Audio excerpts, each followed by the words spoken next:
ಇನ್ನುದಯ ಬಾರದೆ ದಾಸನ ಮೇಲೆ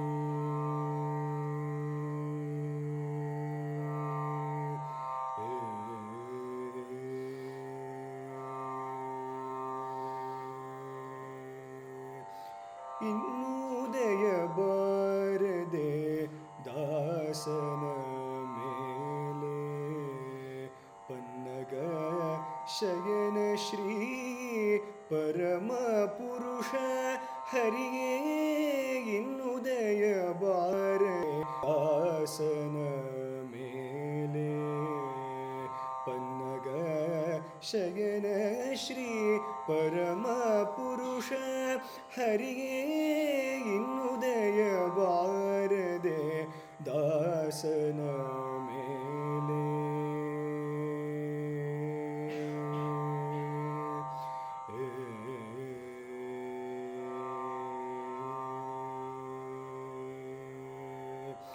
ನಾನಾ ದೇಶಗಳಲ್ಲಿ ನಾನಾ ಕಾಲಗಳಲ್ಲಿ ನಾನಾ ದೇಶಗಳಲ್ಲಿ ನಾನಾ ಕಾಲಗಳಲ್ಲಿ ನಾನಾ ದೇಶಗಳಲ್ಲಿ ನಾನಾ ಕಾಲಗಳಲ್ಲಿ ನಾನಾ ಯೋಗಿಗಳಲ್ಲಿ ನಲಿದು ಹುಟ್ಟಿ ನಾನಾ ದೇಶಗಳಲ್ಲಿ ನಾನಾ ಕಾಲಗಳಲ್ಲಿ ನಾನಾ ಯೋನಿಗಳಲ್ಲಿ ನಲಿದು ಹುಟ್ಟಿ ನಾನು ನನ್ನದು ಎಂಬ ನರಕದೊಳಗೆ ಬಿದ್ದು ನಾನು ನನ್ನದು ಎಂಬ ನರಕದೊಳಗೆ ಬಿದ್ದು ನೀನೇ ಗತಿ ಎಂದು ನೀನೇ ಗತಿ ಎಂದು ನೀನೇ ಗತಿ ಎಂದು ನಂಬಿದ ದಾಸನ ಮೇಲೆ ಇನ್ನುದಯ ಬಾರದೆ ದಾಸನ ಮೇಲೆ ಪನ್ನಗ ಶಯನ ಶ್ರೀ ಪರಮ ಪುರುಷ ಹರಿಯೇ ಇನ್ನುದಯ ಬಾರದೆ ದಾಸನ ಮೇಲೆ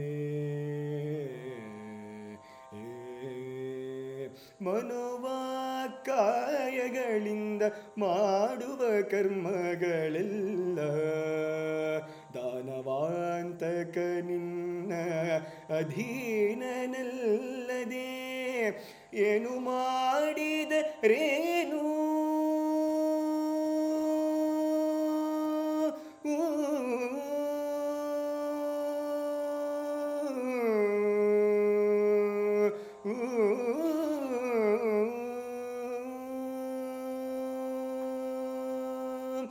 ಏನು ಮಾಡಿದರೇನು ಪ್ರಾಣ ನಿನದು ಸ್ವಾಮಿ ಏನು ಮಾಡಿದರೇನು ಪ್ರಾಣ ನಿನದು ಸ್ವಾಮಿ ಏನು ಮಾಡಿದರೇನು ಪ್ರಾಣ ನಿನದು ಸ್ವಾಮಿ ಶ್ರೀನಾಥ ಪುರಂದರ ಶ್ರೀನಾಥ ಪುರಂದರ ಶ್ರೀನಾಥ ಪುರಂದರ ವಿಠಲನ ದಾಸನ ಮೇಲೆ ಇನ್ನುದಯ ಬಾರದೆ ದಾಸನ ಮೇಲೆ ಪನ್ನಗ ಶಯನ ಶ್ರೀ ಪರಮ ಪುರುಷ ಹರಿಯೇ ಇನ್ನುದಯ ಬಾರದೆ ಇನ್ನುದಯ ಬಾರದೆ ಇನ್ನುದಯ ಬಾರದೆ ದಾಸನ ಮೇಲೆ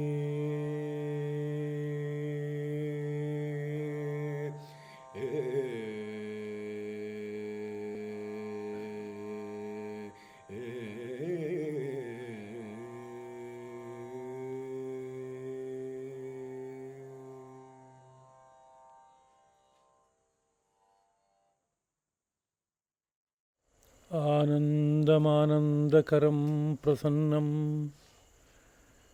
ಜ್ಞಾನಸ್ವರೂಪಂ ನಿಜಬೋಧಯುಕ್ತಂ ಯೋಗೀಂದ್ರಮೀಡ್ಯಂ ಭವರೋಗವೈದ್ಯಂ ಶ್ರೀಮತ್ಪರಂ ಬ್ರಹ್ಮಗುರುಂ ಸ್ಮರಾಮಿ. ದೇವಕೀ ಪರಮಾನಂದಂ ಕೃಷ್ಣಂ ವಂದೇ ಜಗದ್ಗುರುಂ. ಸರ್ವೋಪನಿಷದೋ ಗಾವಃ ದೋಗ್ಧಾ ಗೋಪಾಲನಂದನಃ ಪಾರ್ಥೋ ವತ್ಸಃ ಸುಧೀರ್ಭೋಕ್ತಾ ದುಗ್ಧಂ ಗೀತಾಮೃತಂ ಮಹತ್. ಎಲ್ಲೆಲ್ಲೂ ತುಂಬಿ ತಾನೇ ತಾನಾಗಿ ಬೆಳಗುವ ಪರಂಜ್ಯೋತಿ ರೂಪವಾದ ಮೂಲ ಗುರುತತ್ವಕ್ಕೆ ನಮೋ ನಮಃ. ಹೃದಯ ವೇದಿಕೆಯನ್ನು ಅಲಂಕರಿಸಿರುವ ಶ್ರೀರಂಗ ವಿಜಯಲಕ್ಷ್ಮೀ ಸದ್ಗುರು ದಂಪತಿಗಳ ಪಾವನ ಪದಪದ್ಮಗಳಿಗೆ ಹಾರ್ದವಾದ ಪ್ರಣತಿಗಳು. ಎಲ್ಲ ಸಹೃದಯರಾದ ಜಿಜ್ಞಾಸುಗಳಿಗೂ ಹಾರ್ದಿಕವಾದ ನಮನಗಳು. ಭಗವದ್ಗೀತಾ ಪ್ರವಚನ ಮಾಲಿಕೆಯ 93ನೆಯ ಕುಸುಮವನ್ನು ಧರ್ಮಪ್ರಭು ಶ್ರೀಕೃಷ್ಣನ ಪದಪದ್ಮಗಳಲ್ಲಿ ಅರ್ಪಿಸುವುದಕ್ಕೆ ತೊಡಗಿದ್ದೇನೆ. ಭಗವದ್ಗೀತೆಯ 7ನೇ ಅಧ್ಯಾಯದಲ್ಲಿ ಮೊದಲನೇ 10 ಶ್ಲೋಕಗಳ ಕುರಿತಾದ ಪ್ರವಚನ ಸಂಪನ್ನವಾಗಿದೆ. ಅದರಲ್ಲಿ 10ನೇ ಶ್ಲೋಕ ಬಲಂ ಬಲವತಾಂ ಚಾಹಂ ಕಾಮರಾಗ ವಿವರ್ಜಿತಂ ಧರ್ಮಾವಿರುದ್ಧೋ ಭೂತೇಷು ಕಾಮೋಸ್ಮಿ ಭರತರ್ಷಭ. ಎಲ್ಲ ಬಲಿಷ್ಠರ ಬಲ ನಾನಾಗಿದ್ದೇನೆ ಮತ್ತು ಆ ಬಲವು ಯಾವ ರೀತಿಯಾದ ಬಲ ಅಂತ ಕೇಳಿದರೆ ಕಾಮರಾಗ ವಿವರ್ಜಿತಂ. ಕಾಮ ರಾಗ ಮೊದಲಾದವುಗಳಿದ್ದಾಗಿರುವ ಬಲ ಬೇರೆ, ಅದಲ್ಲದೆ ಇನ್ನೊಂದು ಬಲ ಇದೆ. ಅದು ನಿತ್ಯವಾದ ಬಲ, ಅದು ಭಗವಂತನ ಅನುಗ್ರಹ ರೂಪವಾಗಿ ಬರುವಂಥ ಬಲ. ಉಳಿದ ಬಲವು ಅವನವನ ಕಾಮ ರಾಗ ಮೊದಲಾದ ಭಾವಗಳಿಂದ ಮಿಶ್ರವಾಗಿರುವಂತಹ ಬಲ. ಅದಲ್ಲ, ಶುದ್ಧವಾಗಿರುವಂಥ ಭಗವಂತನ ಒಂದು ಬಲ ಏನಿದೆ ಅದನ್ನು ಇಲ್ಲಿ ಭಾವಿಸಿ ಅಲ್ಲಿ ನಾನಿದ್ದೇನೆ ಎಂಬುದಾಗಿ ನೆನಪಿಸಿ, ಧರ್ಮಾವಿರುದ್ಧೋ ಭೂತೇಷು ಕಾಮೋಸ್ಮಿ ಭರತರ್ಷಭ. ಇಲ್ಲಿ ಭರತ ಶ್ರೇಷ್ಠನೇ, ನಾನು ಧರ್ಮಕ್ಕೆ ವಿರೋಧವಲ್ಲದ ಕಾಮರೂಪವಾಗಿ ನೆಲೆಸಿದ್ದೇನೆ ಎಂಬುದಾಗಿ ಶ್ರೀಕೃಷ್ಣ ಪ್ರಭುವಿನ ಒಂದು ಸಂದೇಶ. ಧರ್ಮ, ಅರ್ಥ, ಕಾಮ, ಮೋಕ್ಷ 4 ಪುರುಷಾರ್ಥಗಳು. ಅದರಲ್ಲಿ ಧರ್ಮವೆಂಬುದು ಅತ್ಯಂತ ಮುಖ್ಯವಾದದ್ದು. ಮಹಾಭಾರತದ ಆರಂಭದಲ್ಲೇ ವ್ಯಾಸರು ಒಂದು ಘೋಷಣೆಯನ್ನು ಮಾಡಿದ್ದಾರೆ. ಊರ್ಧ್ವಬಾಹು ವಿರೌಮ್ಯೇಷಃ ನ ಚ ಕಶ್ಚಿತ್ ಶೃಣೋತಿ ಮಾಂ ಧರ್ಮಾತ್ ಅರ್ಥಶ್ಚ ಕಾಮಶ್ಚ ಸ ಕಿಮರ್ಥಂ ನ ಸೇವ್ಯತೆ. ಊರ್ಧ್ವಬಾಹು, ಕೈಗಳ ಎರಡನ್ನೂ ಮೇಲಕ್ಕೆತ್ತಿ, ಏಷಃ ವಿರೋಮಿ, ಈ ನಾನು ಗಟ್ಟಿಯಾಗಿ ಘೋಷಣೆ ಮಾಡ್ತಾಯಿದ್ದೀನಿ. ಏನಂತ ಅಂತ ಕೇಳಿದ್ರೆ, ಧರ್ಮಾತ್ ಅರ್ಥಶ್ಚ ಕಾಮಶ್ಚ, ಧರ್ಮದಿಂದಲೇ ಅರ್ಥವೂ ಸಿದ್ಧವಾಗುತ್ತೆ, ಕಾಮವೂ ಸಿದ್ಧವಾಗುತ್ತೆ. ಹಾಗಿರುವಾಗ ಸಹ ಕಿಮರ್ಥಂ ನ ಸೇವ್ಯತೆ, ಆ ಧರ್ಮವು ಅದೇಕೆ ಸೇವಿಸಲ್ಪಡುತ್ತಿಲ್ಲ ಎಂಬುದಾಗಿ ಘೋಷಣೆ ಮಾಡ್ತಾಯಿದ್ದೀನಿ. ಆದರೆ ಇಷ್ಟೆಲ್ಲ ಗಟ್ಟಿಯಾಗಿ ಘೋಷಣೆ ಮಾಡಿದ್ರೂ ನಚ ಕಶ್ಚಿತ್ ಶೃಣೋತಿ ಮಾಂ, ನನ್ನ ಮಾತನ್ನು ಯಾರೊಬ್ಬರೂ ಕೇಳ್ತಾ ಇಲ್ಲ ಅಂತ ಹೇಳ್ತಾ ಇದ್ದಾರೆ. ಯಾರೊಬ್ಬರು ಯಾಕೆ ಕೇಳ್ತಾ ಇಲ್ಲ ಅಂತ ಕೇಳಿದ್ರೆ, ಮುಂದಿನ ಶ್ಲೋಕದಲ್ಲಿ ಅದಕ್ಕೆ ಸಂಬಂಧಪಟ್ಟಂಥ ವಿವರಣೆ ಬರುತ್ತೆ.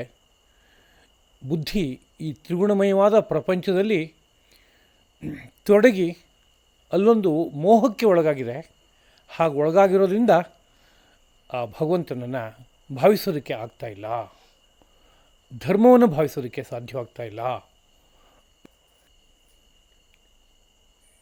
ಈ ವಿಷಯವನ್ನು ನೆನಪಿಸಿಕೊಂಡ ಉದ್ದೇಶವೇನು ಎಂದರೆ, ಧರ್ಮ ಅತ್ಯಂತ ಮುಖ್ಯವಾದದ್ದು. ಅರ್ಥ ಮತ್ತು ಕಾಮ ಇವುಗಳು ಧರ್ಮಕ್ಕೆ ಹೊಂದ್ಕೊಂಡಂತೆ ಇರೋದಾದರೂ ಮಾತ್ರ ಅದು ಒಳ್ಳೆಯದನ್ನುಂಟು ಮಾಡುತ್ತೆ, ಹಿತವನ್ನುಂಟು ಮಾಡುತ್ತೆ. ಹಾಗಲ್ಲದೆ ಹೋದರೆ ಅನೇಕ ರೀತಿಯಾದ ಪಾಪಗಳ ಸಂಗ್ರಹಕ್ಕೆ ಕಾರಣ ಆಗಿಬಿಡುತ್ತೆ ಅದು. ಆದ್ದರಿಂದ ಧರ್ಮ ಅತ್ಯಂತ ಪ್ರಧಾನವಾದದ್ದು. ಧರ್ಮವನ್ನು ಅನುಸರಿಸಿ ಅರ್ಥ ಕಾಮಗಳನ್ನು ಸಂಗ್ರಹ ಮಾಡ್ಕೋಬೇಕು. ಹಾಗಾಗೋದಾದರೆ ಅದು ಮೋಕ್ಷದಲ್ಲಿ ಮುಕ್ತಾಯವನ್ನು ಪಡೆಯೋಕ್ಕೆ ಅವಕಾಶ ಮಾಡಿಕೊಡುತ್ತೆ. ಮೋಕ್ಷ ಪರಮ ಲಕ್ಷ್ಯ ಜೀವನಕ್ಕೆ. ಅತ್ತ ಸಾಗಬೇಕು ಜೀವನ. ಹಾಗೆ ಸಾಗಬೇಕಾದ್ರೆ ಅರ್ಥಕಾಮಗಳು ಬೇಕು. ಆದರೆ ಅರ್ಥಕಾಮಗಳು ಯಾವ ಚೌಕಟ್ಟಲ್ಲಿರಬೇಕು ಅಂತ ಕೇಳಿದರೆ ಒಂದು ಧರ್ಮದ ಚೌಕಟ್ಟಲ್ಲಿರಬೇಕು. ಧರ್ಮ ಅಂದರೆ ತುಂಬ ಪ್ರಧಾನವಾಗಿ ಒಂದು ಸ್ಥಿತಿ ವಿಶೇಷ ಅಂತ ಹಿಂದೆ ಜ್ಞಾಪಿಸ್ಕೊಂಡಿದ್ದೀನಿ. ದೇಹೇಂದ್ರಿಯ ಮನೋಬುದ್ಧಿಗಳಲ್ಲಿ ಯಾವುದೋ ಒಂದು ಪಕ್ವತೆ, ತ್ರಿಧಾತುಗಳಲ್ಲಿ ಒಂದು ಸಾಮ್ಯ, ಸತ್ವರಜಸ್ತಮಸ್ಸೆ ಎಂಬ ತ್ರಿಗುಣಗಳಲ್ಲಿ ಒಂದು ಸಾಮ್ಯ ಯಾವುದಿದ್ದರೆ ಇಂದ್ರಿಯ ಮನೋಬುದ್ಧಿಗಳನ್ನು ಬಾಹ್ಯ ಪ್ರಪಂಚದ ಕಡೆಗೂ ಬಳಸೋಕ್ಕಾಗತ್ತೋ, ಅಂತೆಯೇ ಒಳಮುಖವಾಗಿ ತೆಗೆದುಕೊಂಡು ಹೋಗಿ ಆ ಭಗವಂತನ ದರ್ಶನ ಮಾಡೋದಕ್ಕೂ ಸಾಧ್ಯವಾಗುತ್ತೋ ಹಾಗಿರುವಂತಹ ತ್ರಿಧಾತುಗಳ ಒಂದು ಸಾಮರಸ್ಯ, ತ್ರಿಗುಣಗಳೊಂದು ಸಾಮರಸ್ಯ ಏನಿದೆ ಅದೊಂದು ಸ್ಥಿತಿ, ಅದೊಂದು ಕಂಡೀಷನ್ ಅನ್ನೋ ಪದದಿಂದ ಹೇಳ್ಬೋದು.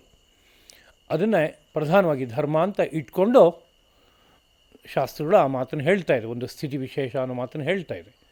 ಅದನ್ನು ಇಟ್ಕೊಂಡು ಆಲೋಚನೆಯನ್ನು ಮುಂದುವರಿಸೋದಾದರೆ ಆ ಸ್ಥಿತಿ ಹಾಳಾಗಬಾರ್ದು, ಅದು ಉಳಿಬೇಕು. ಉಳಿಬೇಕಾದ್ರೆ ಯಾವ ಕಾಮವನ್ನು ಇಟ್ಕೋಬೇಕು, ನಾನು ಯಾವ ಕಾಮವನ್ನು ಇಟ್ಕೋಬಾರ್ದು ಅಂತ ಆಲೋಚನೆ ಮಾಡಬೇಕಾಗಿದೆ. ಆದರೆ ನಾವೇ ಆಲೋಚನೆ ಮಾಡಿ ತೀರ್ಮಾನ ಮಾಡೋಕ್ಕಾಗತ್ತಾ ಅಂದರೆ ಖಂಡಿತ ಆಗಲ್ಲ. ಕಾರಣ ದೊಡ್ಡ ಗೊಂಡಾರಣ್ಯದ ಮಧ್ಯದಲ್ಲಿದ್ದೀವಿ, ದಿಕ್ಕು ತೋರಲ್ಲ, ಅಂಥ ಸ್ಥಿತಿಲಿದ್ದೀವಿ. ಹಾಗಿರುವಾಗ ಏನು ಹೆಜ್ಜೆ ಹಾಕಿದ್ರೆ ಯಾವ ಕಡೆ ಹೋಗ್ತೀವಿ, ಏನು ಅಪಾಯಕ್ಕೆ ಸಿಗಾಕೋತೀವಿ ಅನ್ನೋದೇ ಗೊತ್ತಿಲ್ಲದೆ ಇರೋ ಸಂದರ್ಭ. ಆದ್ದರಿಂದ ಈ ನೇರದಲ್ಲಿ ಋಷಿ ಮಹರ್ಷಿಗಳು ತಮ್ಮ ಅನುಭವದ ಹಿನ್ನೆಲೆಯಲ್ಲಿ ಆಡಿರುವ ಮಾತುಗಳಿದೆಯಲ್ಲ ಅವುಗಳನ್ನು ಮಾರ್ಗದರ್ಶಕವಾಗಿ ಇಟ್ಕೊಂಡು ನಿರ್ಣಯ ಮಾಡ್ಕೋಬೇಕಾಗುತ್ತೆ. ಅದರಿಂದಲೇ ವೇದಾಃ ಪ್ರಮಾಣಂ ಜೀವನದಲ್ಲಿ ಎತ್ತ ಸಾಗಬೇಕು ಅನ್ನೋ ವಿಷಯದಲ್ಲಿ, ಯಾವುದನ್ನು ಮಾಡಬೇಕು ಯಾವುದನ್ನು ಮಾಡಬಾರ್ದು ಅನ್ನೋ ವಿಷಯದಲ್ಲಿ ಯಾವುದು ಪ್ರಮಾಣ ಗ್ರಂಥ ಅಂತ ಕೇಳಿದ್ರೆ ವೇದಾಃ ಪ್ರಮಾಣಂ, ವೇದವೇ ಪ್ರಮಾಣ ಎಂಬುದಾಗಿ. ವೇದ ಭಗವಂತನ ಉಸಿರೋದು, ಅಲ್ಲಿ ವಿಧಿ ನಿಷೇಧಗಳು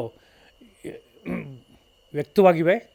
ಅದೇ ಸರಣಿಯನ್ನು ಅನುಸರಿಸಿ ಸ್ಮೃತಿ ಗ್ರಂಥಗಳು ವಿಧಿ ನಿಷೇಧವನ್ನು ಜ್ಞಾಪಿಸಿವೆ. ಅದನ್ನು ಅನುಸರಿಸಿ ಬದುಕು ಸಾಗಿಸೋದಾದರೆ ಜೀವನ ಸಾರ್ಥಕವಾಗುತ್ತೆ. ಹಾಗಿರೋದ್ರಿಂದ ಧರ್ಮಕ್ಕೆ ಹೊಂದ್ಕೊಂಡಂಥ ಕಾಮಗಳು ಇರಬೇಕು, ಹೊಂದದ ಕಾಮಗಳು ಇರಬಾರ್ದು.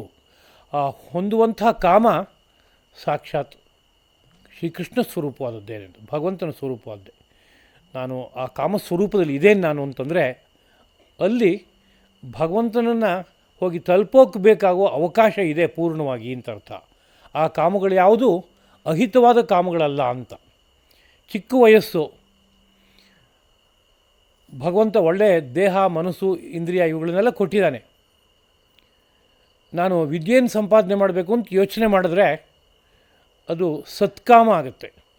ಇಲ್ಲ, ನಾನು ಜೀವನದಲ್ಲಿ ಆಟ ಆಡಿ ಕಳಿಬೇಕು ಅಂತ ಆಲೋಚನೆ ಮಾಡಿದ್ದೀನಿ, ಪ್ರಸಿದ್ಧವಾದಂಥ ಒಬ್ಬ ಆಟಗಾರ ಆಗಬೇಕು ಅಂತ ಆಲೋಚನೆ ಮಾಡಿದ್ದೀನಿ ಅಂತ ಹೇಳಿದ್ರೆ ಆಟಗಾರಿಕೆ ತಪ್ಪು ಅಂತ ಅರ್ಥ ಅಲ್ಲ. ಆದರೆ ಆ ಕಾಲಾವಧಿಯನ್ನು ಕೇವಲ ಆಟಕ್ಕೆ ಬಳಸ್ತೇನೆ, ವಿದ್ಯಾ ಸಂಗ್ರಹಕ್ಕೆ ಬಳಸೋದಾದರೆ ಅದು ತುಂಬ ದೊಡ್ಡ ಲಾಭ ಆಗುತ್ತೆ. ಆ ಲಾಭವನ್ನು ಇನ್ನೊಂದು ರೂಪದಲ್ಲಿ ತಂದ್ಕೊಳ್ಳೋಕ್ಕಾಗಲ್ಲ. ಆದ್ದರಿಂದ ಬಾಲ್ಯ ಅಂದರೆ ವಿದ್ಯಾಭ್ಯಾಸಕ್ಕೆ ಹೊರಡಬೇಕು. ಅದಕ್ಕೆ ಬೇಕಾಗುವಂತೆ ಒಂದು ಕಾಮ ಇರಬೇಕು, ಅದು ಸತ್ಕಾಮ ಎಂಬುದಾಗಿ ಕರೆಯಲ್ಪಡುವಂಥದ್ದಾಗಿದೆ. ಹಾಗೆ ಗೃಹಸ್ಥ ಜೀವನ ಮಾಡೋದಕ್ಕೆ ಬೇಕಾಗುವ ವಯೋಧರ್ಮ ಬಂತು. ಆದರೆ ನಾನು ಯಾವುದೋ ನನ್ನ ಮನಸ್ಸಿಗೆ ತೋರದಂತೆ ಮೋಜು ಮಜಾ ಮಾಡ್ಕೊಳ್ತಾ ಕಾಲವನ್ನು ಕಳೀತೇನೆ, ಗೃಹಸ್ಥನಾಗೋಲ್ಲ ಅಂತ ಅಂದ್ಕೊಂಡ್ರೆ ತಪ್ಪಾಗುತ್ತೆ. ಅದು ಅದೇ ಗೃಹಸ್ಥನಾಗ್ತೇನೆ ಅಂತ ಆಲೋಚನೆ ಮಾಡಿದ್ರೆ ಅದೊಂದು ಆಸೆ. ಆ ಆಸೆ ಧರ್ಮಕ್ಕೆ ಹೊಂದ್ಕೊಂಡಂಥ ಆಸೆ, ಅದರಲ್ಲೇನೂ ಅಪಚಾರ ಅಲ್ಲ.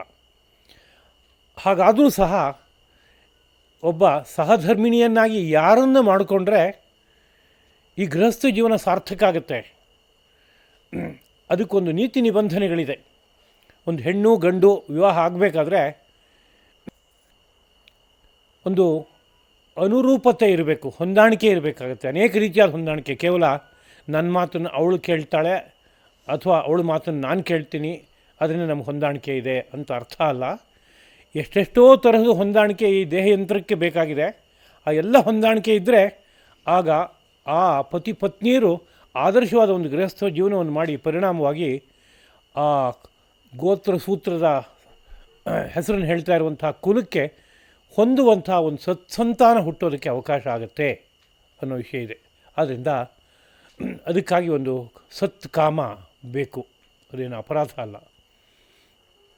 ಆ ಕಾಲದಲ್ಲಿ ವಿವಾಹ ಆಗಿ ಈಗ ನಾನು ಸನ್ಯಾಸ ಸ್ವೀಕಾರ ಮಾಡ್ತೇನೆ ಅಂತ ಆಲೋಚನೆ ಮಾಡಿದ್ರೆ ಅದು ಸತ್ಕಾಮ ಆಗೋಲ್ಲ.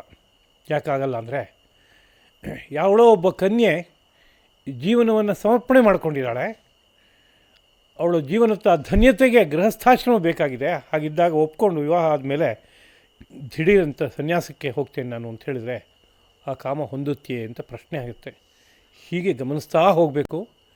ಇಡೀ ಜೀವನದಲ್ಲಿ ಯಾವ ಕಾಮ ಇದ್ದರೆ ಧರ್ಮ ಸುರಕ್ಷಿತವಾಗಿ ಉಳ್ಕೊಳ್ಳುತ್ತೋ, ಅದರ ಫಲವಾಗಿ ಆ ಕಾಮವೂ ಪೂರ್ತಿಯಾಗಿ ಅದು ಮುಂದಕ್ಕೆ ಮೋಕ್ಷದ ಕಡೆಗೆ ಒಬ್ಬ ವ್ಯಕ್ತಿಯನ್ನು ಕರೆದೊಯ್ಯುತ್ತೋ, ಪ್ರವೃತ್ತಿ ಮಾರ್ಗವೂ ಕೊನೆಯಲ್ಲಿ ನಿವೃತ್ತಿಯಲ್ಲಿ ಹೋಗಿ ನಿಂತ್ಕೊಳ್ಳೋದಕ್ಕೆ ಸಹಕಾರ ಮಾಡಿಕೊಡುತ್ತೋ, ಹಾಗಿರುವಂತಹ ಕಾಮಗಳನ್ನು ಆದರ್ಶವಾದ ಕಾಮ ಅಂತ ಕರಿಬೇಕು. ಆ ಕಾಮದ ರೂಪದಲ್ಲಿ ನಾನಿದ್ದೇನೆ ಅಂತ ಕೃಷ್ಣ ಪ್ರಭು ಹೇಳ್ಕೊತಾ ಇದ್ದಾನೆ. ಹಾಗಲ್ಲದ ಕಾಮಗಳು ಯಾವುದು ಅಂತ ಕೇಳಿದರೆ ಅದಕ್ಕೆ ಅಸತ್ ಕಾಮಗಳು ಅಂತ ಕರೀತಾರೆ. ಅದನ್ನು ಅರಿಷಡ್ವರ್ಗಗಳು ಅಂತ ಹೇಳುವಾಗ ಸೇರಿಸಿದಾರಲ್ಲಿ ಕಾಮ, ಕ್ರೋಧ, ಲೋಭ, ಮೋಹ, ಮದ, ಮಾತ್ಸರ್ಯ ಇವುಗಳನ್ನು ಬಿಡಿ ಅಂತ. ಅಲ್ಲಿ ಯಾವ ಕಾಮವನ್ನು ಬಿಡಿ ಅಂತ ಹೇಳಿದ್ದಾರೆ ಅಂತ ಕೇಳಿದರೆ, ಯಾವ ಕಾಮವು ಅಸಹಜವೋ ಧರ್ಮಕ್ಕೆ ವಿರುದ್ಧವಾದದ್ದೋ ಆ ಕಾಮವನ್ನು ಬಿಡಿ ಎಂಬುದಾಗಿ ಹೇಳಿದರು. ಅದು ಶತ್ರು, ನಿನ್ನ ಜೀವನವನ್ನೇ ಹಾಳು ಮಾಡಿಬಿಡುತ್ತೆ, ನಾನಾ ತರಹದ ಪಾಪಗಳಿಗೆ ನಿನ್ನನ್ನು ಒಳಪಡಿಸುತ್ತೆ, ಆದ್ದರಿಂದ ಅಂತಹ ಕಾಮಗಳನ್ನು ಇಟ್ಕೋಬೇಡ ಎಂಬುದಾಗಿ ಹೇಳಿದರು.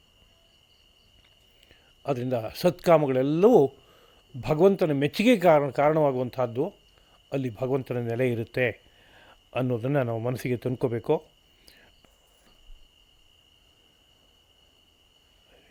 ಈ ಮಾತುಗಳೆಲ್ಲ ಏನೋ ವೇದಾಂತಕ್ಕೆ ಸೇರಿದ್ದು ಅಂತ ಅಂದ್ಕೊಂಡು ಕೈ ಬಿಡುವ ವಿಷಯ ಅಲ್ಲ. ಭಾರತ ದೇಶದ ಎಲ್ಲ ವಿದ್ಯೆಗಳು ಒಂದು ಪ್ರಧಾನ ಲಕ್ಷ್ಯದ ಕಡೆಗೆ ದಿಗ್ದರ್ಶನ ಮಾಡ್ತಾಯಿವೆ. ಯಾವ ವಿದ್ಯೆಯನ್ನು ತೆಗೆದುಕೊಂಡರೂ ಅವೆಲ್ಲವೂ ಧರ್ಮಾರ್ಥ ಕಾಮ ಮೋಕ್ಷಗಳ ಸಾಧನೆಗಾಗಿ ಬಂದಿವೆ ಎಂಬ ಘೋಷಣೆಯನ್ನು ಆಯಾ ವಿದ್ಯೆಗಳ ಆರಂಭದಲ್ಲಿ ಗ್ರಂಥಕಾರರು ಘೋಷಣೆ ಮಾಡ್ತಾರೆ. ಹಾಗಿರೋದ್ರಿಂದ ಇದು ನಿತ್ಯ ಜೀವನಕ್ಕೆ ಪ್ರತಿಯೊಬ್ಬನೂ ಅನ್ವಯಿಸ್ಕೋಬೇಕಾದಂಥ ವಿಷಯ ಎಂಬುದಾಗಿ ಭಾವಿಸಬೇಕು. ಆಯುರ್ವೇದದ ಗ್ರಂಥಕಾರರು ಒಂದು ಮಾತನ್ನು ಹೇಳ್ತಾರೆ, ತ್ರಿವರ್ಗ ಶೂನ್ಯಂ ನಾರಂಭಂ ಭಜೇತ್ ತಂಚ ಅವಿರೋಧಯನ್. ಏನನ್ನೇ ಕಾರ್ಯ ಮಾಡಬೇಕಾದರೂ ಧರ್ಮ, ಅರ್ಥ, ಕಾಮ ಈ ಮೂರಕ್ಕೆ ಸಂಬಂಧಪಟ್ಟಂಥ ಕಾರ್ಯವನ್ನು ಮಾತ್ರ ಮಾಡು. ಮತ್ತು ಧರ್ಮದ ಕಾರ್ಯವು ಅರ್ಥಕ್ಕೆ ವಿರೋಧಿಯಾಗಬಾರ್ದು, ಅರ್ಥದ ಕಾರ್ಯವು ಧರ್ಮಕ್ಕೆ ವಿರೋಧಿಯಾಗಬಾರ್ದು, ಕಾಮವು ಅರ್ಥಕ್ಕೆ ವಿರೋಧಿಯಾಗಬಾರ್ದು, ಕಾಮವು ಧರ್ಮಕ್ಕೆ ವಿರೋಧಿಯಾಗಬಾರ್ದು. ಹೀಗೆ ಪರಸ್ಪರ ಪೋಷಣೆ ಕೊಡುವಂತೆ ಇರಬೇಕು.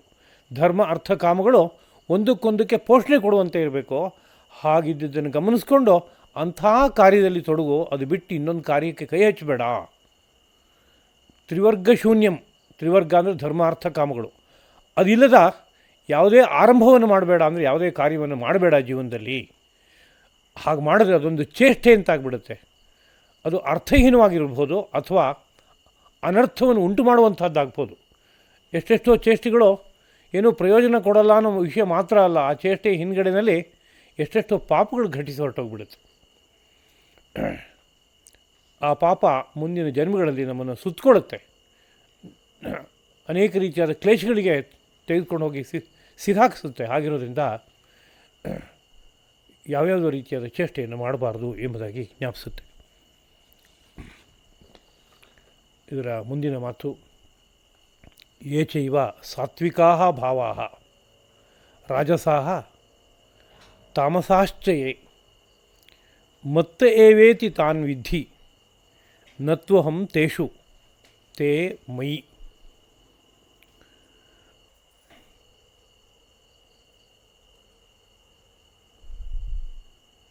ವ್ಯಾಪಕವಾದಂಥ ಒಂದು ನೋಟದಿಂದ ಸಮಗ್ರ ಸೃಷ್ಟಿಯನ್ನು ನೋಡಿ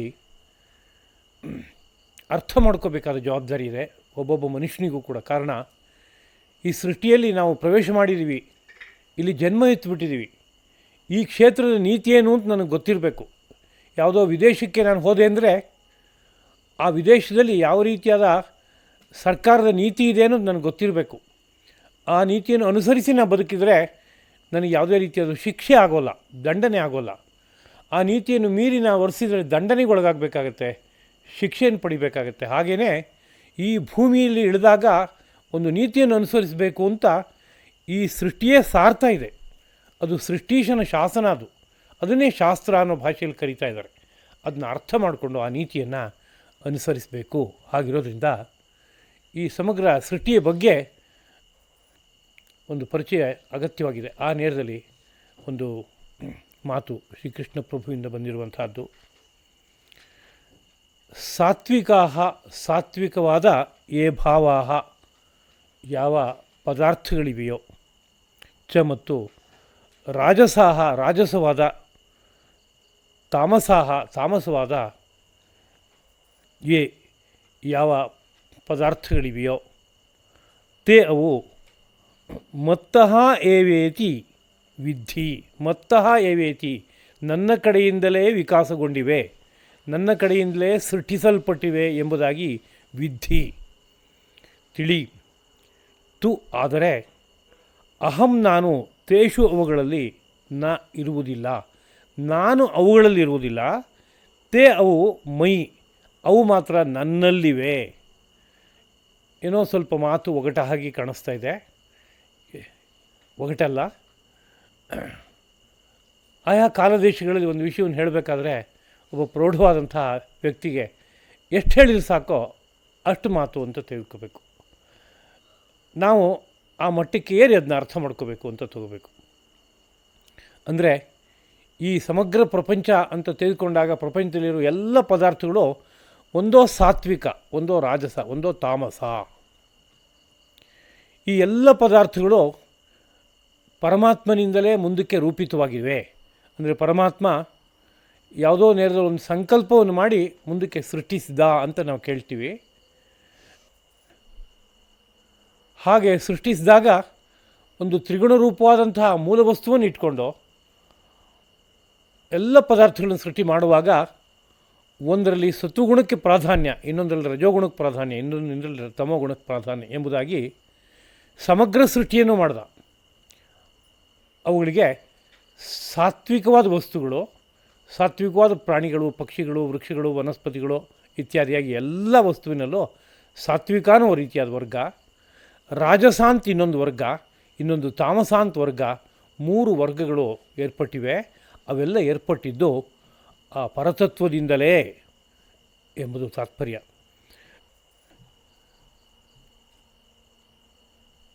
ಹೀಗೆ ಏರ್ಪಟ್ಟಾಗ ಮುಂದೆ ಈ ರೀತಿಯಾದಂಥ ಒಂದು ವಿಸ್ತಾರವಾದಂಥ ಸತ್ವರಜಸ್ತಮೋಮಯವಾದ ವಿಸ್ತಾರವಾದ ಪ್ರಪಂಚವನ್ನು ಸೃಷ್ಟಿ ಮಾಡಿದ ಮೇಲೆ ಆ ಧರ್ಮಪ್ರಭು ಅದ್ರ ಜೊತೆಗೆ ಹೇಗೆ ಸಂಬಂಧ ಇಟ್ಕೊಂಡಿದ್ದಾನೆ ಅಂತ ಕೇಳಿದರೆ, ನಾನು ಅವುಗಳಲ್ಲಿ ನೆಲೆಸಿಲ್ಲ, ಅವು ನನ್ನಲ್ಲಿವೆ ಅಂತ. ನಾನು ಅವುಗಳಲ್ಲಿ ನೆಲೆಸಿಲ್ಲ ಅಂದರೆ ಅವುಗಳನ್ನು ಅವಲಂಬಿಸ್ಕೊಂಡು ನಾನು ಬದುಕಿಲ್ಲ. ಅವು ನನ್ನ ವಶದಲ್ಲಿದೆ, ನಾನು ಅವುಗಳ ವಶದಲ್ಲಿಲ್ಲ. ನಾನು ಸ್ವಾಮಿಯಾಗಿದ್ದೇನೆ. ಅವುಗಳು ಕಿಂಕರರಂತೆ ನನ್ನ ಸಂಕಲ್ಪಕ್ಕೆ ಬೇಕಾಗುವಂತಹ ಕಾರ್ಯದಲ್ಲಿ ತೊಡಗಿವೆ ಎಂಬುದಾಗಿ ಒಂದು ವೈಶಿಷ್ಟ್ಯವನ್ನು ವ್ಯಕ್ತಪಡಿಸ್ತಾ ಇದ್ದಾನೆ.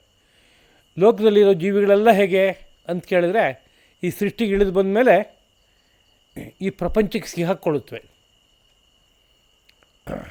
ಸಾತ್ವಿಕ ರಾಜಸ ತಾಮಸವಾದ ವಸ್ತುಗಳು ಆಕರ್ಷಣೆ ಮಾಡುತ್ತವೆ. ಅಲ್ಲಿ ಒಂದು ಜಾಲ, ಸುಳಿ ಅದರೊಳಗಡೆ ಸಿಹಾಕ್ಕೊಂಡು ನೆರಳುವಂಥ ಸ್ಥಿತಿಗೆ ಒಳಗಾಗುತ್ತೆ. ಇದು ಜೀವದ ಕಥೆ. ಆದರೆ ದೇವನ ಕಥೆ ಹೇಗೆ ಅಂದರೆ, ಇಲ್ಲ, ಅವನು ಎಲ್ಲೆಲ್ಲೂ ವ್ಯಾಪಿಸಿದ್ದಾನೆ, ಅವನಿಂದಲೇ ಸಮಗ್ರ ಸೃಷ್ಟಿಯೂ ಆಗಿದೆ. ಆದರೆ ಅವನೆಲ್ಲೂ ಸಿಗಾಕ್ಕೊಳ್ಳುವಂಥವನಲ್ಲ, ಹಾಗಿರುವಂಥವನು ಅನ್ನುವ ಒಂದು ಅಂತರವನ್ನು ಜ್ಞಾಪಿಸುವಂತೆ ಇದೆ. ಈಗ ಈ ಶ್ಲೋಕದಲ್ಲಿ ಬಂದಿರುವಂಥ ಸಾತ್ವಿಕ ರಾಜಸ ತಾಮಸ ಅಂತೇನು ಹೇಳಿದ್ರೋ, 1-2 ಉದಾಹರಣೆಗಳನ್ನು ನೆನಪಿಸ್ಕೊಂಡು ಹೋಗೋಣ. ಸಮಗ್ರ ಸೃಷ್ಟಿಯು ಸಾತ್ವಿಕ ರಾಜಸ ತಾಮಸ ಅಂತಿದೆ ಅಂತಂದಾಗ ಎಲ್ಲಿಂದ ಎಲ್ಲಿವರೆಗೆ ಅಂತ ಒಂದು ಸಣ್ಣ ನೋಟವಾದರೂ ನನಗಿರಲೇಬೇಕು ಈ ವಿಷಯವನ್ನು ಅರ್ಥ ಮಾಡ್ಕೋಬೇಕಾದ್ರೆ. ಋಷಿಭ್ಯ ಪಿತರೋ ಜಾತಾಹ ಪಿತೃಭ್ಯೋ ದೇವಮಾನವಾಹ, ಹೀಗೆ ಸ್ಮೃತಿ ಗ್ರಂಥಗಳು ಸೃಷ್ಟಿ ಹೇಗಾಯಿತು ಅನ್ನೋ ಬಗ್ಗೆ ಹೇಳ್ತಾ ಇವೆ. ಋಷಿಗಳಿಂದ ಪಿತೃಗಳು ಸೃಷ್ಟಿಯಾದರು, ಪಿತೃಗಳಿಂದ ದೇವತೆಗಳು ಮಾನವರು ಸೃಷ್ಟಿಯಾದರು ಅಂತ. ಹೀಗೆ ಈ ಸೃಷ್ಟಿ ವಿಸ್ತಾರವಾಗುವಾಗ ದೇವತೆಗಳಲ್ಲಿ ಸಹ ಸಾತ್ವಿಕ, ರಾಜಸ, ತಾಮಸ ಅಂತ 3 ವಿಭಾಗ ಇದೆ ಅಂತ ನಮ್ಮ ಗ್ರಂಥಗಳು ತಿಳಿಸ್ತಾ ಇವೆ.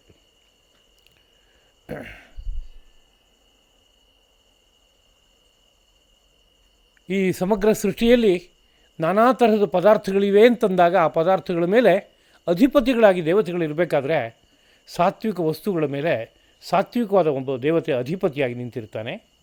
ರಾಜಸ ವಸ್ತುಗಳಿದ್ದರೆ ಅದರ ಮೇಲೆ ರಾಜಸವಾದಂಥ ಒಂದು ದೇವತೆ ಅಧಿಪತಿಯಾಗಿರ್ತಾನೆ. ತಾಮಸ ವಸ್ತುಗಳ ಮೇಲೆ ತಾಮಸವಾದ ದೇವತೆ ಅಧಿಪತಿಯಾಗಿರ್ತಾನೆ. ಹೀಗಿರೋದ್ರಿಂದ ದೇವತೆಗಳಲ್ಲೂ ಸಹ ಸಾತ್ವಿಕ, ರಾಜಸ, ತಾಮಸ ಎಂಬುದಾಗಿ ಉಂಟು. ಸಾತ್ವಿಕರು ಸಾತ್ವಿಕ ದೇವತೆಯನ್ನು ಉಪಾಸನೆ ಮಾಡಬೇಕು, ರಾಜಸರು ರಾಜಸಿಕ ದೇವತೆಯನ್ನು, ತಾಮಸಿಕರು ತಾಮಸಿಕ ದೇವತೆಯನ್ನು ಉಪಾಸನೆ ಮಾಡಬೇಕು. ಎಲ್ಲರೂ ಎಲ್ಲ ದೇವತೆಗಳನ್ನು ಗೌರವದಿಂದ ಭಾವಿಸಬೇಕು ಇತ್ಯಾದಿ ನೀತಿಯನ್ನು ಇಲ್ಲಿ ಬಂದು ಬದುಕುವವರಿಗೆ ಶಾಸ್ತ್ರಗಳು ಕೊಡ್ತಾ ಇವೆ. ದೇವತೆಗಳಲ್ಲಿ ಹೇಗೋ ಅದೇ ರೀತಿಯಲ್ಲಿ ಗ್ರಹಗಳಲ್ಲೂ ಸಹ 3 ವಿಭಾಗವನ್ನು ಜ್ಯೋತಿಷ್ಶಾಸ್ತ್ರ ಹೇಳುತ್ತೆ. ಚಂದ್ರಾರ್ಕ ಜೀವಾಹ ನ್ಯಸಿತೌ ಕುಜಾರ್ಕಿ ಯಥಾಕ್ರಮಂ ಸತ್ವರಜಸ್ತಮಾಂಸಿ ಎಂಬುದಾಗಿ. ಚಂದ್ರ, ಅರ್ಕ ಮತ್ತು ಜೀವ ಅಂದರೆ ಚಂದ್ರ, ಸೂರ್ಯ, ಗುರು ಈ 3 ಗ್ರಹಗಳು ಸಾತ್ವಿಕರು.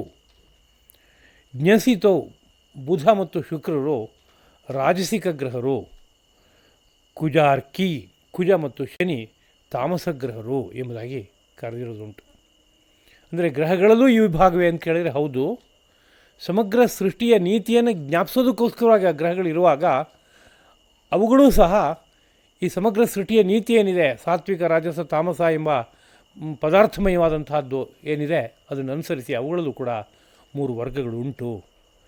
ಇನ್ನು ಭೂಮಿಗೆ ಇಳಿದು ಬಂದರೆ ಒಂದು ಸ್ಥೂಲ ವಸ್ತು ಶಿಲೆ ತೆಗೆದುಕೊಂಡ್ರೆ ಶಿಲೆಯಲ್ಲಿ ಸಾತ್ವಿಕ, ರಾಜಸ, ತಾಮಸ ಎಂಬುದಾಗಿ ವಿಭಾಗ ಮಾಡೋದುಂಟು. ಸಾಲಿಗ್ರಾಮ ಶಿಲೆ ಪರಮ ಸಾತ್ವಿಕವಾದದ್ದು, ಅಮೃತ ಶಿಲೆ ಪರಮ ಸಾತ್ವಿಕವಾದದ್ದು. ಯಾವುದೋ ಒಂದು ಕೆಂಪು ಬಣ್ಣದ ಕಲ್ಲಿದೆ, ಅದು ರಾಜಸವಾದದ್ದು. ಹಾಗೆ ಇನ್ಯಾವುದೋ ಒಂದು ಕಪ್ಪು ಬಣ್ಣದ ಶಿಲೆ ಇದೆ, ತಾಮಸವಾದದ್ದು. ಹೀಗೆ ವಿಭಾಗವನ್ನು ಮಾಡೋದುಂಟು. ವಿಭಾಗ ಮಾಡೋದಕ್ಕೆ ಕಾರಣ ಅವುಗಳಲ್ಲಿ ಆ ಧರ್ಮ ಇದೆ, ಅವುಗಳ ಸ್ಪರ್ಶದಿಂದ ಅದರ ಪ್ರಭಾವ ಹಾಗಾಗುತ್ತೆ ಅನ್ನೋದನ್ನ ಪರಿಶೀಲಿಸಿದಂತಹ ಜ್ಞಾನಿಗಳು ಈ ವಸ್ತು ಹೀಗೆ ಅಂತ ನಿರ್ಣಯ ಮಾಡೋದು. ಇವ್ಯಾವುದೂ ಕಾಲ್ಪನಿಕ ಅಲ್ಲ. ನಮಗೆ ಅರ್ಥ ಆಗದೇ ಇದ್ದಿದ್ದೆಲ್ಲ ಕಾಲ್ಪನಿಕ ಅಂತ ಅಂದ್ಕೊಂಡ್ರೆ ಅದು ನಮ್ಮ ದಡ್ತನ ಆಗುತ್ತೆ. ಈ ನೇರದಲ್ಲಿ ಆಧುನಿಕ ವಿಜ್ಞಾನ ಚಿಂತನೆಯನ್ನು ಬೆಳೆಸ್ಕೊಂಡಿದೆ ಅಂತ ಅನಿಸ್ಲಿಲ್ಲ. ಯಾವುದೋ ಒಂದು ಸಂದರ್ಭದಲ್ಲಿ ಮುಂದಕ್ಕೆ ಬೆಳೆಸ್ಕೋಬೋದು, ಆಗ ಈ ಸತ್ಯಗಳು ಪ್ರಕಾಶಿತವಾಗ್ಬೋದು. ಕಲ್ಲಲ್ಲಿ ಹೇಗಿದೆಯೋ ಹಾಗೆ ಮಣ್ಣಲ್ಲಿ ಸಹ ಸಾತ್ವಿಕ, ರಾಜಸ, ತಾಮಸ ಅಂತ 3 ಭೇದಗಳಿದೆ. ಸ್ವಲ್ಪ ಬಿಳಿಯ ಛಾಪ್ನಿಂದ ಕೂಡಿರುವಂಥ, ಬಿಳಿಯ ಬಣ್ಣದಿಂದ ಕೂಡಿರುವಂತಹದ್ದು ಸಾತ್ವಿಕ, ಕೆಂಪು ಬಣ್ಣದಿಂದ ಕೂಡಿರುವಂತಹದ್ದು ರಾಜಸ, ಕಪ್ಪಾಗಿರುವಂತಹದ್ದು ತಾಮಸ ಅಂತ ಹೀಗೆ ವಿಭಾಗ ಮಾಡಿರುವಂಥದ್ದು ಉಂಟು. ಇನ್ನು ಪ್ರಾಣಿಗಳನ್ನೇ ತೆಗೆದುಕೊಂಡ್ರೆ ಪ್ರಾಣಿಗಳಲ್ಲೂ ಅದೇ ರೀತಿಯಾದಂಥ ವಿಭಾಗ ಇದೆ. ಒಂದು ನಾಯಿಯ ಬಗ್ಗೆ ಹೇಳುವಾಗ ಗ್ರಂಥಗಳು ಸಾತ್ವಿಕ, ರಾಜಸ, ತಾಮಸ ಅಂತ 3 ವಿಭಾಗವನ್ನು ಹೇಳಿವೆ. ಅವುಗಳ ಲಕ್ಷಣ ಹೇಗಿರುತ್ತೆ ಅಂತ. ನಾನೊಮ್ಮೆ ಎಲ್ಲೋ ಪಾಠ ಮಾಡುವಾಗ ನಾಯಿ ಬಗ್ಗೆ ಮಾತಾಡ್ತಾ ಇದ್ದೆ. ತಮಾಷೆಯಾಗಿ ಪಾಠ ಕೇಳ್ತಾ ಇದ್ದಂಥ ಒಬ್ಬ ವಿದ್ಯಾರ್ಥಿ, ನೀವು ಹೇಳ್ತಾ ಇರುವಂಥ ನಾಯಿ ಲಕ್ಷಣ ಭಾರತ ದೇಶದ ನಾಯಿಗೆ ಅನ್ವಯ ಆಗುತ್ತೆ ಏನೋ ಗೊತ್ತಿಲ್ಲ, ನಮ್ಮ ಅಮೇರಿಕಾ ದೇಶದಲ್ಲಿರುವಂಥ ನಾಯಿಗಳು ಪರಮ ಸಾತ್ವಿಕವಾದದ್ದು ಅಂತ ತಮಾಷೆಗೆ ಹೇಳ್ದ. ಅಂದರೆ ಅವಳು ಆಕ್ರಮಣ ಮಾಡಲ್ಲ ಅಂತ. ಆಕ್ರಮಣ ಮಾಡುವ ನಾಯಿಯೂ ಇರುತ್ತೆ, ಆದರೆ ಯಾವುದೋ ಮನೆಯಲ್ಲಿ ಸಾಕೋದಕ್ಕೆ ಬೇಕಾಗುವಂಥ ತಳಿಗಳನ್ನು ಬೆಳೆಸ್ಕೊಂಡಿದ್ದರೆ ಅವಳಿಗೆ ಸಾತ್ವಿಕವಾದ ನಾಯಿಗಳು ಅಂತ ಕರಿಬೋದು ಅಂತ ಅವರು ಭಾವಿಸಿ ಹೇಳಿದರು. ಅಂದರೆ ನಾಯಿಗಳಲ್ಲಿ ಆ ರೀತಿಯಾದಂಥ ಲಕ್ಷಣಗಳಿವೆ, ಗ್ರಂಥಗಳು ಉಲ್ಲೇಖ ಮಾಡುತ್ತೆ. ಹೀಗೀಗೆ ಇಂಥ ಲಕ್ಷಣಗಳಿದ್ದರೆ ಅದು ಸಾತ್ವಿಕವಾದ ನಾಯಿ, ಇದು ರಾಜಸ್ವಾದ ನಾಯಿ, ಇನ್ನೊಂದು ತಾಮಸವಾದ ನಾಯಿ ಎಂಬುದಾಗಿ. ಜಿಂಕೆಗಳಲ್ಲಿ 3 ವಿಭಾಗ ಇದೆ, ಸರ್ಪಗಳಲ್ಲಿ 3 ವಿಭಾಗ ಇದೆ. ಉಳಿದ ಎಲ್ಲ ಪ್ರಾಣಿಗಳದ್ದು ಅದು ಇದೆ ಅಂತ ಅರ್ಥ. ಅದ್ರ ಬಗ್ಗೆ ನಾವು ಅಧ್ಯಯನ ಮಾಡಿ ಅರ್ಥ ಮಾಡ್ಕೋಬೇಕಾಗುತ್ತೆ. ಯಾವುದೋ ಕೆಲವನ್ನು ಪರಿಚಯಕ್ಕಾಗಿ ಶಾಸ್ತ್ರ ಗ್ರಂಥಗಳು ಉಲ್ಲೇಖ ಮಾಡಿವೆ, ಇದರಂತೆ ಉಳಿದವುಗಳು ಅಂತ ಅಂದ್ಕೋಬೇಕು ಅಂತ ಅರ್ಥ. ಅರ್ಥ ಮಾಡ್ಕೊಳ್ಳೋಕೆ ಬೇಕಾಗುವ ಮಾನದಂಡಗಳನ್ನು ಶಾಸ್ತ್ರಗಳು ಕೊಟ್ಟಿವೆ. ಆ ಮಾನದಂಡವನ್ನು ಇಟ್ಕೊಂಡು ಇದು ಸಾತ್ವಿಕ, ಇದು ರಾಜಸ, ಇದು ತಾಮಸ ಅಂತ ನಿರ್ಣಯ ಮಾಡ್ಕೋಬೇಕು.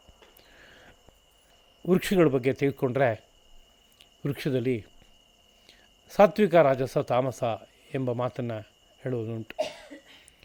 ಅಶ್ವತ್ಥ ವೃಕ್ಷ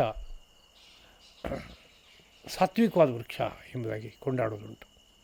ಅದೇ ತಾರೆ ಮರ ಅಂತ ಒಂದಿದೆ. ಆ ತಾರೆಕಾಯಿ ಔಷಧಕ್ಕೆ ಬರುತ್ತೆ. ತ್ರಿಫಲಾಚೂರ್ಣ ಮಾಡುವಾಗ ಅದು ಒಂದು ಘಟಕ. ಆದರೆ ಆ ಮರ, ಅದರ ನೆರಳು ಪರಮ ತಾಮಸ ಎಂಬುದಾಗಿ ಹೇಳೋದುಂಟು.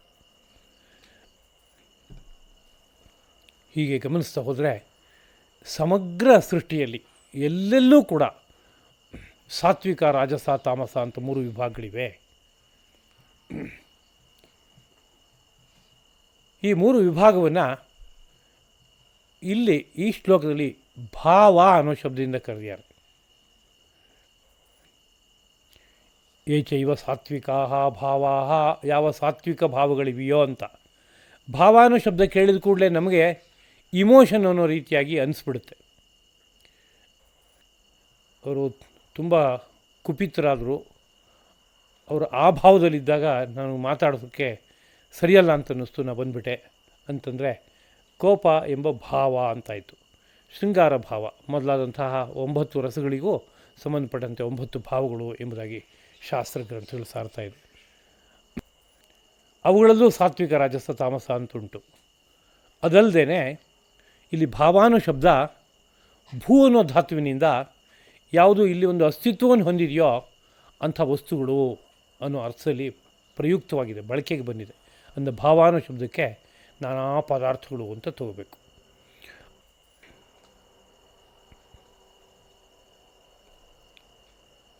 ಇನ್ನು ಮತ್ತೆ ಏವಹಿ ತಾನ್ ವಿಧಿ, ಈ ಎಲ್ಲ ಪದಾರ್ಥಗಳು ನನ್ನಿಂದಲೇ ರೂಪಿತವಾಗಿದೆ ಅಂತಂದರೆ ಅವನ ಸಂಕಲ್ಪ ತ್ರಿಗುಣಮಯವಾದ ಒಂದು ಪ್ರಕೃತಿಯ ಒಂದು ಆವಿರ್ಭಾವ. ಆ ಪ್ರಕೃತಿಯಲ್ಲಿ ಮುಂದುವರಿಕೆಯಾಗಿ 24 ಹೆಜ್ಜೆಗಳ ವಿಕಾಸವಾಗ್ತಾ ನಾನಾ ವಸ್ತುಗಳ ಒಂದು ಸೃಷ್ಟಿ. ಈ ಸೃಷ್ಟಿಯಲ್ಲೆಲ್ಲ ಸಾತ್ವಿಕ, ರಾಜಸ, ತಾಮಸ ಅನ್ನೋ ರೀತಿಯಾದ ಭಾವ ಇದೆ. ಹೀಗಿರೋದ್ರಿಂದ ಇವೆಲ್ಲವೂ ಆ ಮಹಾಪ್ರಭುವಿನ ಸಂಕಲ್ಪದಿಂದಲೇ ರೂಪಿತವಾಗಿರೋದ್ರಿಂದ ಮತ್ತೆ ಏವ, ನನ್ನಿಂದಲೇ ಅವೆಲ್ಲ ರೂಪಿತವಾಗಿದೆಯಪ್ಪ ಅನ್ನೋ ಮಾತು ಬಂತು. ಇನ್ನು ಅಹಂ ತೇಷು ಅಂತಂದರೆ ನಾನು ಅವುಗಳಲ್ಲಿ ಇರೋದಿಲ್ಲ, ಅವು ನನ್ನಲ್ಲಿವೆ ಅಂತ. ನಾನು ಅವುಗಳಲ್ಲಿ ಇರೋಲ್ಲ ಅಂದರೆ ಅವುಗಳ ಅಧೀನದಲ್ಲಿಲ್ಲ, ನಾನು ನನ್ನ ಅಧೀನದಲ್ಲಿ ಅವೆಲ್ಲವೂ ಇವೆ ಅಂತ. ತನ್ನ ಸ್ವಾತಂತ್ರ್ಯ ಅಲ್ಲಿದೆ, ನಾನು ಇಷ್ಟಪಟ್ಟಲ್ಲಿದ್ದೀನಿ. ನಾನು ಯಾವುದೋ ಕೆರೆಗೆ ಇಳಿದಿದ್ದೀನಿ ನಾನು ಅಂತಂದರೆ ಮೇಲಕ್ಕೆ ಹತ್ತು ಬರ್ತೀನಿ ಅಂತ ಅರ್ಥ. ಕೆರೆಗೆ ಬಿದ್ದಿದ್ದೀನಿ ಅಂತಂದರೆ ಯಾರು ಎತ್ತಕ್ಕೆ ಹೋಗಬೇಕು ಅಂತ ಅರ್ಥ. ಹಾಗೆ ನಾನು ಈ ಸೃಷ್ಟಿಯಲ್ಲಿ ಒಳಗಡೆ ಸೇರಿಕೊಂಡಿದ್ದೀನಿ, ನಾನು ಸಂಕಲ್ಪಪೂರ್ವಕವಾಗಿ ಸೇರಿಕೊಂಡಿದ್ದೀನಿ. ಇಲ್ಲಿಂದ ಹಿಂದಕ್ಕೆ ಸರಿಯೋಕ್ಕೆ ನನಗೆ ಗೊತ್ತು, ಇದನ್ನಷ್ಟನ್ನು ಉಪಸಂಹಾರ ಮಾಡ್ಕೊಳ್ಳೋಕ್ಕೆ ನನಗೆ ಗೊತ್ತು. ಆದ್ದರಿಂದ ನನ್ನ ವಶದಲ್ಲಿ ಈ ತ್ರಿಗುಣಮಯವಾದ ಪ್ರಪಂಚ ಇದೆ, ಎಲ್ಲ ಪದಾರ್ಥಗಳು ಇದೆ. ಲೋಕದಲ್ಲಿ ಜೀವಕೋಟಿಗಳೆಲ್ಲ ಹಾಗಿಲ್ಲ. ಜೀವಕೋಟಿಗಳೆಲ್ಲ ತಮ್ಮ ತನವನ್ನು ಕಳ್ಕೊಂಬಿಟ್ಟಿವೆ, ಇಲ್ಲಿ ಬಂದು ಸಿಗಾಕೊಂಬಿಟ್ಟಿವೆ. ಆ ಬಗ್ಗೆ ಮುಂದಿನ ಒಂದು ಮಾತು. ತ್ರಿಭಿ ಗುಣಮಯೈ ಭಾವೈ ಏಭಿ ಸರ್ವಮಿದಂ ಜಗತ್ ಮೋಹಿತಂ ನಾಭಿಜಾನಾತಿ ಮಾಂ ಏಭ್ಯ ಪರಂ ಅವ್ಯಯಂ. ಗುಣಮಯೈ, ಗುಣಮಯವಾದ ಏಭಿ ತ್ರಿಭಿ, ಈ 3 ಭಾವೈ ಪದಾರ್ಥಗಳಿಂದ ಸರ್ವಂ ಸಮಗ್ರವಾದ ಇದಂ ಜಗತ್ತು, ಈ ಜಗತ್ತು ಮೋಹಿತಂ ಮೋಹಗೊಂಡಿದೆ. ಏಭ್ಯ ಇವುಗಳಿಂದ ಪರಂ ಭಿನ್ನವಾದ ಅಥವಾ ಶ್ರೇಷ್ಠವಾದ ಅವ್ಯಯಂ ಮಾಂ ನಾಶರಹಿತನಾದ ನನ್ನನ್ನು ನ ಅಭಿಜಾನಾತಿ, ಜಗತ್ತು ತಿಳಿಯುತ್ತಿಲ್ಲ, ಜಗತ್ತಿನಲ್ಲಿರೋ ಜೀವಕೋಟಿಗಳು ಅರಿಯುತ್ತಿಲ್ಲ, ಅರ್ಥ ಮಾಡ್ಕೋತಾ ಇಲ್ಲ ಅಂತ. ಏನು ಹೇಳಿದಾಗಾಯಿತು ಅಂದರೆ, ಈ ತ್ರಿಗುಣಮಯವಾದ ಪ್ರಪಂಚದಲ್ಲಿ ಈ ಯಾವ್ಯಾವ ಜೀವಿಗಳು ಬಂದು ಸೇರಿವೆಯೋ ಅವುಗಳೆಲ್ಲ ಒಂದು ಮೋಹಕ್ಕೆ ಒಳಗಾಗಿವೆ. ಹಾಗೆ ಒಳಗಾಗಿರೋದ್ರಿಂದ ಈ ತ್ರಿಗುಣಮಯವಾದ ಪ್ರಪಂಚದಲ್ಲಿ ನಾನು ಅದರ ಮೇಲೆ ಒಂದು ಆಳ್ತಾ ಇರುವವನಾಗಿ, ರಾಜನಂತೆ ಮೆರೀತಾ ಇರುವವನಾಗಿ ನಾನು ಇದ್ದರೂ ಸಹ ನನ್ನನ್ನು ಜೀವಲೋಕ ಅರ್ಥ ಮಾಡ್ಕೋತಾ ಇಲ್ಲ.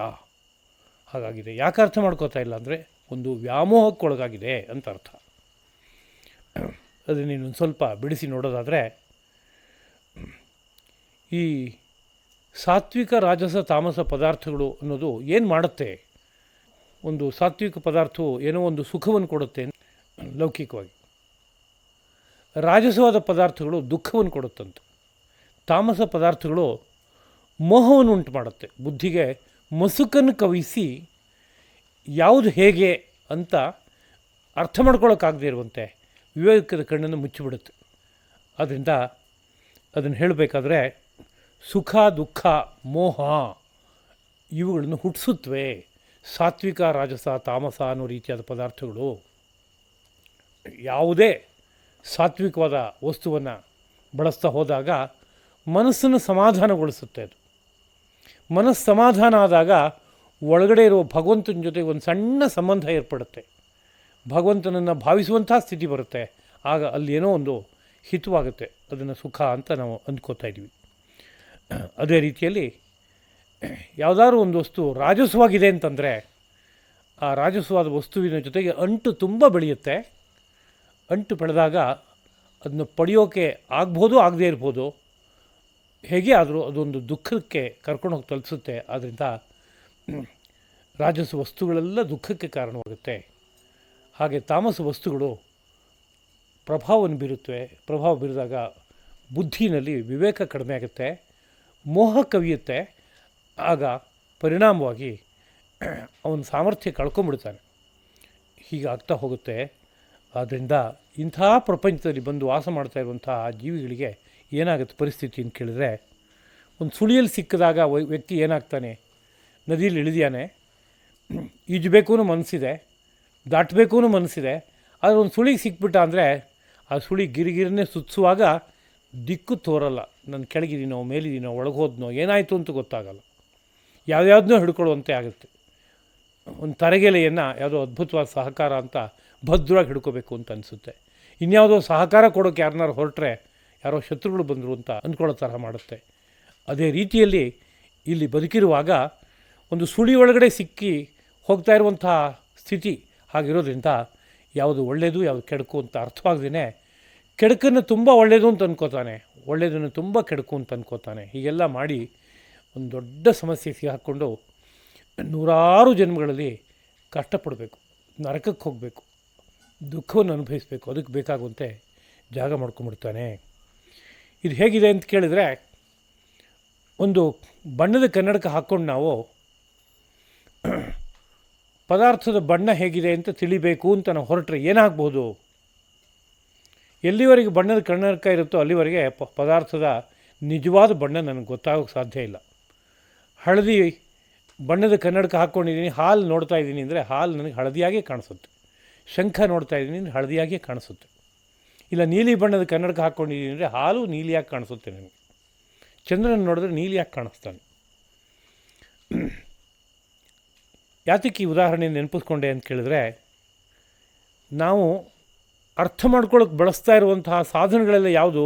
ದೇಹ, ಇಂದ್ರಿಯಗಳು, ಮನಸ್ಸು, ಬುದ್ಧಿ, ಇವುಗಳನ್ನು ಬಳಸ್ಕೊಂಡು ಈ ಪ್ರಪಂಚ ಅರ್ಥ ಮಾಡ್ಕೊಳ್ಳೋಕೆ ಪ್ರಯತ್ನ ಪಡ್ತಾ ಇದ್ದೀವಿ. ಈ ಪದಾರ್ಥಗಳೆಲ್ಲ ಏನಾಗಿವೆ? ಸಾತ್ವಿಕ ರಾಜಸ ತಾಮಸ ಅಂತ 3 ವಿಭಾಗಕ್ಕೆ ಒಳಪಟ್ಟಿವೆ. ಸತ್ವರಜಸ್ ತಮಸ್ಸಿನಿಂದ ರೂಪಿಸಲ್ಪಟ್ಟಿವೆ. ಈ ಇಂದ್ರಿಯಗಳನ್ನು, ಮನಸ್ಸನ್ನು, ಬುದ್ಧಿಯನ್ನು ಬಳಸ್ಕೊಂಡು ಯಾವುದಾದ್ರು ಒಂದು ವಸ್ತುವನ್ನು ನೋಡೋಕ್ಕೆ ಹೊರಟಾಗ ವಸ್ತು ಯಥಾವತ್ತಾಗಿ ಕಾಣಿಸುತ್ತೋ, ನನಗೆ ಬೇರೆ ಬೇರೆ ರೀತಿಯಲ್ಲಿ ಕಾಣಿಸುತ್ತೋ ಅಂತ ಕೇಳಿದರೆ ಬಹುಮಟ್ಟಿಗೆ ಬೇರೆ ರೂಪದಲ್ಲೇ ಕಾಣಿಸುತ್ತೆ.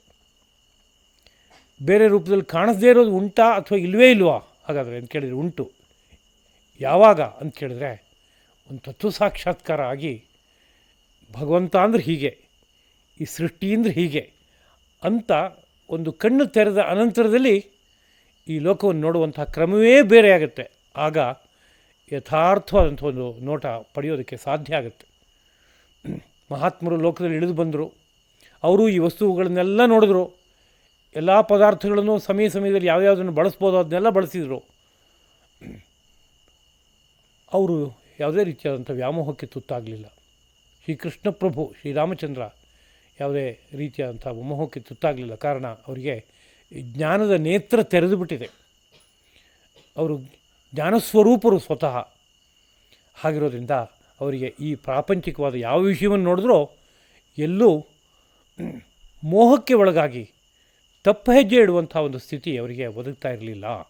ಅದು ಬಿಟ್ಟು ಯಾರು ಜೀವಾನೋ ರೀತಿಯಾದ ಭಾವದಿಂದ ಕೂಡಿದಾರೋ ಅವರೆಲ್ಲರೂ ಕೂಡ ಈ ತ್ರಿಗುಣ ಪ್ರಪಂಚದಲ್ಲಿ ಇಳಿದವರಾದ್ದರಿಂದ ಈ ತ್ರಿಗುಣಗಳಿಂದ ಪ್ರಭಾವಿತವಾಗಿ ರೂಪಿತವಾಗಿರುವ ಇಂದ್ರಿಯಗಳನ್ನೇ ಬಳಸ್ಕೊಂಡು ಈ ಪ್ರಪಂಚವನ್ನು ನೋಡೋಕೆ ಹೊರಟಿರೋದ್ರಿಂದ ಭಾಳಷ್ಟು ಮಟ್ಟಿಗೆ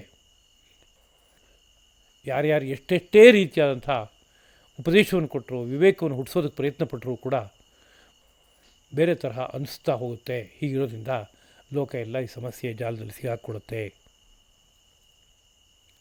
ಹೀಗಿರೋದ್ರಿಂದನೇ ಈ ಪ್ರಪಂಚದ ಈ ಜಾಲದಿಂದ ಹೊರಗಡೆ ಹೋಗಬೇಕಾದ್ರೆ ಸ್ವಲ್ಪ ಹೊತ್ತು ದೇಹದ ವ್ಯವಹಾರವನ್ನಷ್ಟು ನಿಲ್ಲಿಸು, ಅದೇ ರೀತಿಯಲ್ಲಿ ಈ ಇಂದ್ರಿಯಗಳ ವ್ಯಾಪಾರವನ್ನಷ್ಟು ನಿಲ್ಲಿಸು, ಮನಸ್ಸು ಬುದ್ಧಿಯ ವ್ಯಾಪಾರವನ್ನಷ್ಟು ನಿಲ್ಲಿಸು. ಆಗೇನಾಗುತ್ತೆ ನೋಡು ಅನ್ನೋ ರೀತಿಯಾದ ಒಂದು ಸಂದೇಶವನ್ನು ಯೋಗಿಗಳು ಕೊಟ್ಟರು.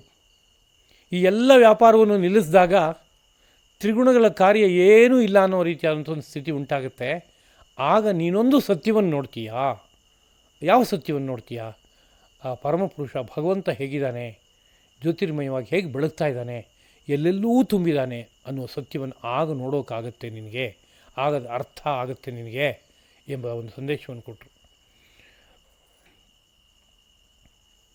ಜೀವಲೋಕದ ಸ್ಥಿತಿ ಮಾತ್ರ ಶ್ರೀಕೃಷ್ಣ ಪ್ರಭು ನೆನಪಿಸ್ತಾ ಇರುವಂತೆ ಈ ಲೋಕದಲ್ಲಿ ಎಲ್ಲೆಲ್ಲೂ ತುಂಬಿದ್ದರೂ ಭಗವಂತ, ಎಲ್ಲೂ ಭಗವಂತನ ನೋಡೋಕ್ಕಾಗದೇ ಇರುವಂಥ ಸ್ಥಿತಿ. ಇದು ತಾನೇ ಅತ್ಯಂತ ವಿಚಿತ್ರ. ಆ ಬಗ್ಗೆ ಹೆಚ್ಚಿನ ಮಾತುಗಳನ್ನು ಮುಂದಿನ ಪಾಠದಲ್ಲಿ ಅನುಸಂಧಾನ ಮಾಡೋಣ ಎಂಬುದಾಗಿ ಭಾವಿಸ್ತಾ ಈ 4 ಮಾತುಗಳನ್ನು ಧರ್ಮಪ್ರಭು ಶ್ರೀಕೃಷ್ಣನ ಪದಪದ್ಮಗಳಲ್ಲಿ ಅರ್ಪಿಸ್ತಾ ಇದ್ದೀನಿ. ಕಾಯೇನ ವಾಚಾ ಮನಸಾ ಇಂದ್ರಿಯೈರ್ವಾ ಬುದ್ಧ್ಯಾ ಆತ್ಮನಾ ವಾ ಪ್ರಕೃತೆ ಸ್ವಭಾವಾತ್ ಕರೋಮಿ ಯದ್ಯತ್ ಸಕಲಂ ಪರಸ್ಮೈ ನಾರಾಯಣಾಯೇತಿ ಸಮರ್ಪಯಾಮಿ. ಶ್ರೀಕೃಷ್ಣಾರ್ಪಣಮಸ್ತು.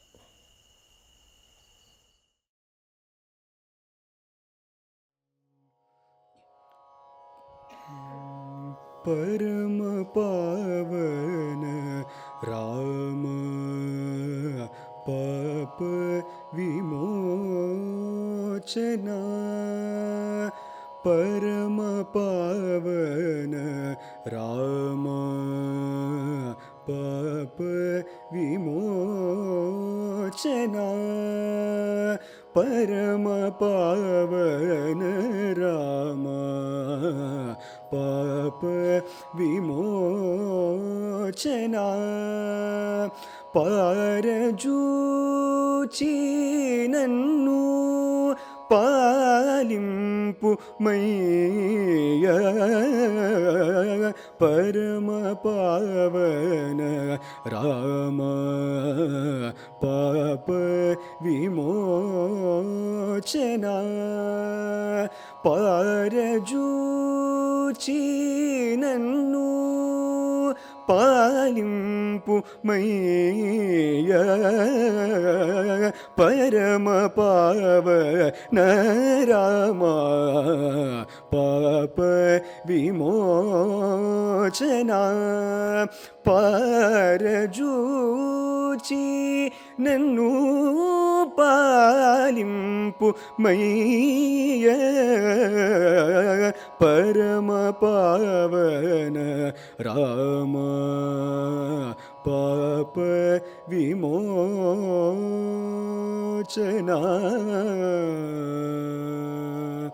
ಆ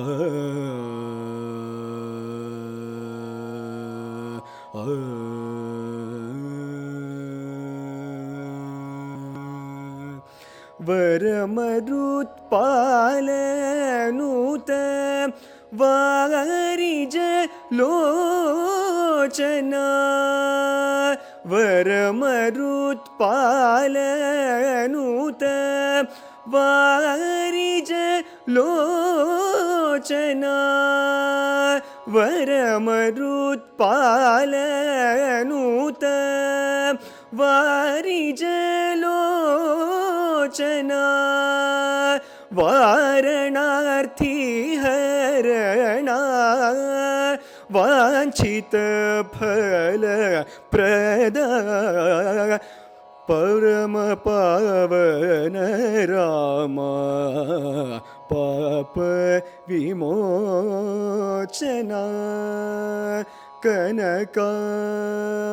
कनकांबरधर करुणान्वित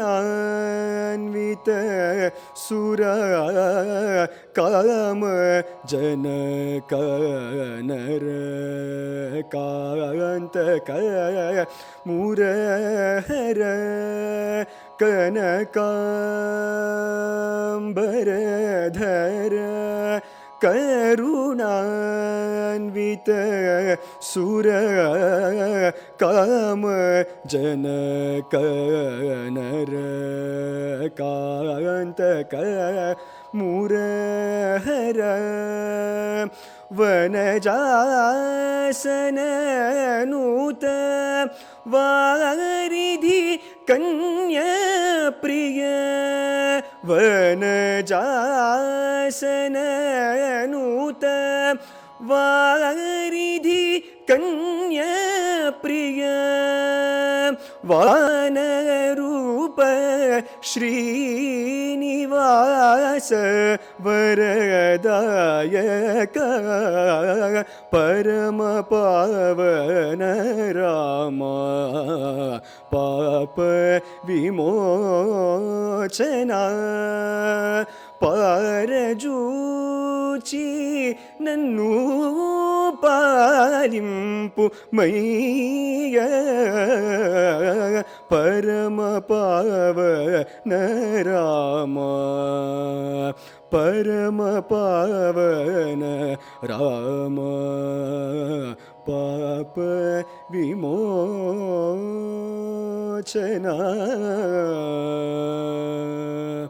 ಆ